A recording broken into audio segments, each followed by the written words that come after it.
Kejadian seorang ustadz yang sedang ceramah mendadak terdiam lalu mengarahkan pandangannya ke atas jadi sorotan. Pasalnya sang ustadz terlihat seperti sedang melihat sesuatu di atasnya ketika masih berceramah.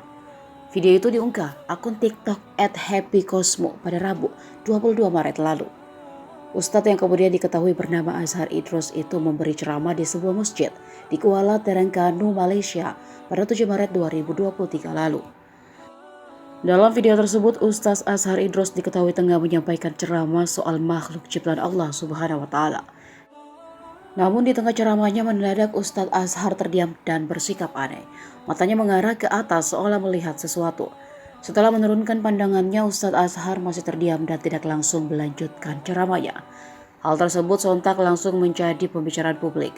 Tak sedikit jemaah shock dan langsung merasa khawatir pada kondisi sang ustadz. Kini dikabarkan jika Ustadz Azhar dalam kondisi tidak sehat dan dirawat di rumah sakit. Ustadz Azhar Idrus mengalami penurunan kesehatan pada jantung dan paru-parunya. Kabarnya setelah beberapa hari dirawat di rumah sakit, kini sang Ustadz telah kembali ke rumah. Namun ia masih harus istirahat total agar dapat segera pulih.